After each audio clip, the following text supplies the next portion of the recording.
নমস্কার, আমি মানবাধিকার কর্মী সঙ্গীতা চক্রবর্তী বলছি।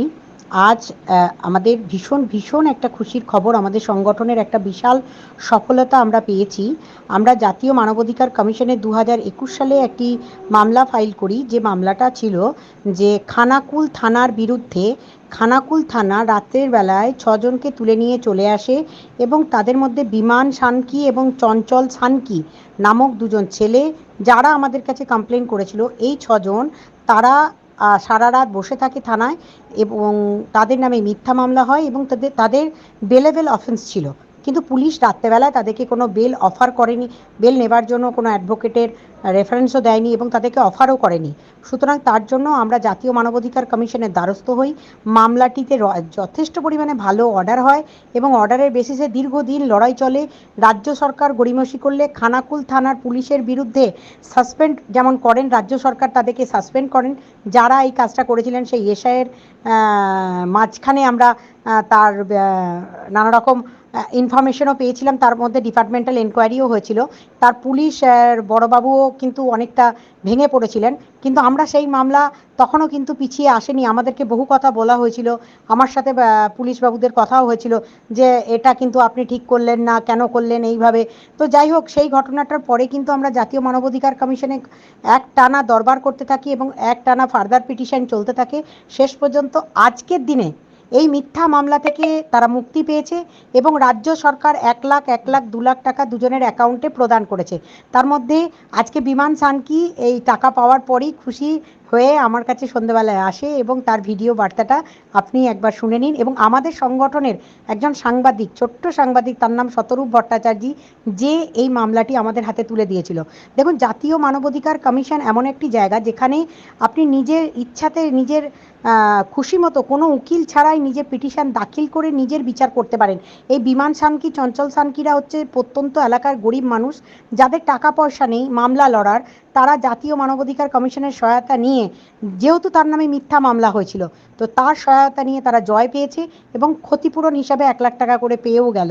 তো আপনারা আমার এই ভিডিও বার্তার পর কেস নাম্বারের ডিটেলস আপনাদেরকে দেয়া থাকবে আমার স্ক্রিনে, এবং বিমানের বক্তব্যটা আপনারা একটু মন দিয়ে শুনে নিন এবং আমাদের আশীর্বাদ করবেন যে পুলিশ প্রশাসন সরকারের বিরুদ্ধে যে লড়াই আমরা মানবাধিকার কর্মীরা লড়ি এবং জয় ছিনিয়ে নিয়ে এসে নিশ্চিত করি, তার জন্য আপনারা আমাদের পাশে থাকবেন, সাথে থাকবেন এবং ডেফিনেটলি আপনারাও মানবাধিকারের পাঠটা নিয়ে রাখবেন, যাতে করে আপনারাও কারো কোনো কালো কোটবালা রাজ্য সরকারের কোনো কর্মচারী দ্বারা বা প্রশাসন দ্বারা অথবা কোনো নেতা মন্ত্রী কারোর দ্বারা নিজেরা প্রতারিত না হন এবং কোনো ভয়ের বাতাবরণ তৈরি হলে নিজেরা লড়াই করতে পারেন। এবার বলছে, অনেকে দেখলাম আজকে ইউটিউবে কেন এটা পোস্ট করতে বাধ্য হলাম, কারণ বেশ কয়েকজন বলেছেন আমি নাকি মিথ্যা মামলা করি। তো তাদের আমি জানিয়ে রাখলাম যে আমি মিথ্যা মামলা করি না, কারণ মিথ্যা মামলা যারা করেন অর্থাৎ সেই পুলিশ প্রশাসনের বিরুদ্ধেই আমরা লড়াই করি। সুতরাং আমি মিথ্যা মামলা কোথাও করি না উইদাউট এভিডেন্স বা প্রুফ ছাড়া। আমি যদি মিথ্যা মামলা করি তাহলে রাজ্য সরকার আমার বিরুদ্ধেই 10খানা মিথ্যা মামলা করবেন। সুতরাং আমি কোনোদিন মিথ্যার কোনো সহায়তা নিয়ে কোনো কাজ করি না এবং রাজ্য সরকারের সহায়তা নিয়েই কাজ করে থাকি। এটাই আমার মানবাধিকারের কাজ, যে রাজ্য পুলিশকে দিয়েই, পুলিশের মারফত আইনের শাসন প্রতিষ্ঠা করাটাই আমাদের কাজ। তো আমাদের একটা ছোট্ট নমুনা আপনাদেরকে আজকেই দেখালাম এবং কাল আরেকটি বড় নিউজ নিয়ে আপনাদের সামনে আসব।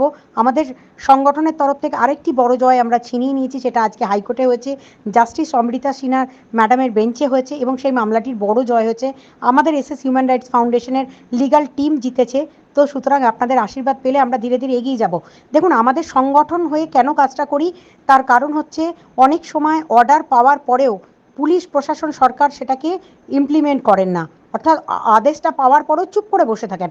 সুতরাং ময়দানের থেকে মাটি কামড়ে লড়াই করার নাম এবং সেটাকে এস্টাবলিশড করা, সেটাই হচ্ছে মানবাধিকার কর্মীদের কাজ। এই মানবাধিকার সংগঠন সেই কাজটাই শিখিয়ে চলেছে। আপনারা অর্ডারটা দেখে নেবেন, স্ক্রিনটারে মানে স্ক্রিনশট নেবেন, নিয়ে অর্ডারটা চেক করবেন, তাহলেই আপনারা বুঝতে পারবেন আমি কি কাজ করি। ভালো কথা, আরও একটা প্রশ্ন, অনেক কন্ট্রোভার্সি ক্রিয়েটাররা আপনারা বলছেন যে দিশানির বিয়ে হয়েছে কিনা তার রেজিস্ট্রি ম্যারেজের কপিটা দেখবেন, দেখতে চাইছেন আপনারা। সমস্তটাই দেখতে পাবেন, কারণ দিশানি এখন সোশ্যাল মিডিয়ায় আসতে পারছে না।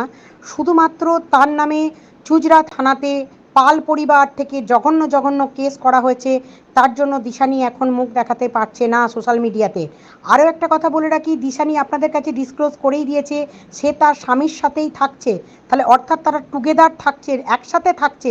কালকের যখন তারা নিজেদের মুখে স্বীকার করলো, তারপরেও আপনাদের বুঝতে যদি অসুবিধা হয় যে একজন অ্যাডভোকেটের সাথে তার বিয়ে হয়েছে, সেটাও সে মিথ্যা কথা বলছে না, এবং ছেলেটির কিছু কিছু ভিডিও সে প্রকাশ করে দিচ্ছে। তারপরেও যখন আপনারা বুঝতে পারছেন না, তার নিজের বন্ধুরা তারা যখন কংগ্রাচুলেট করছে, তখনও আপনি বুঝতে পারছেন না, তাহলে আপনাদেরকে বোঝার মতো ক্ষমতা আমাদের রাখিনি কেউ। শুধু একটুকু বলবো, দিশানিও যাতে কোনো রকম তার ক্ষতিটা না হয়, তার জন্য আপনাদেরকেও চুঁচড়া থানায় ডাক দেব। দিশানির পাশেও আপনাদেরকে থাকতে হবে সেটুকু, কারণ আমিও চাই না ওই মেয়েটির জীবনও নষ্ট হয়। কারণ তাদেরকে যে শিক্ষাটা দিতে চেয়েছিলাম, সেটা স্বাভাবিকভাবেই তাদেরকে অল্পর মধ্যে দিয়ে এগিয়ে যাতে করে তারা শিক্ষা পায়, সেই চেষ্টাটা আমরা করেছিলাম।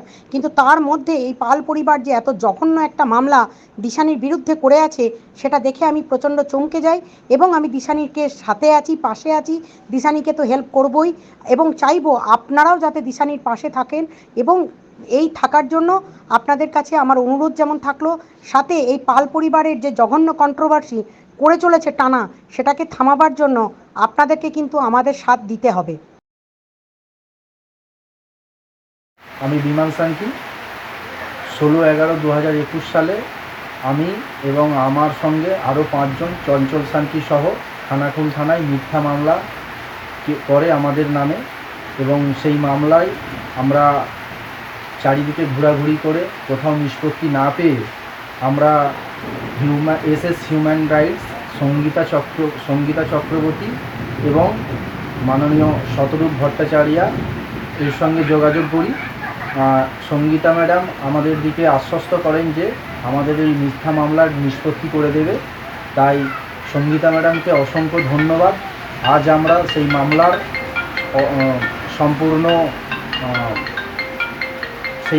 সম্পূর্ণ নিষ্পত্তি হয়েছে, এবং আমাদের যে মিথ্যা মামলা দিয়েছিল খানাকুল থানা, সেই খানাকুল থানা মিথ্যা মামলা দেওয়ার জন্য আমার নাম বিমান সানকি এবং চঞ্চল সানকির নামে 1 লাখ টাকা করে 2 লাখ টাকা দুজনের ক্ষতিপূরণ হিসাবে আমরা পেয়েছি।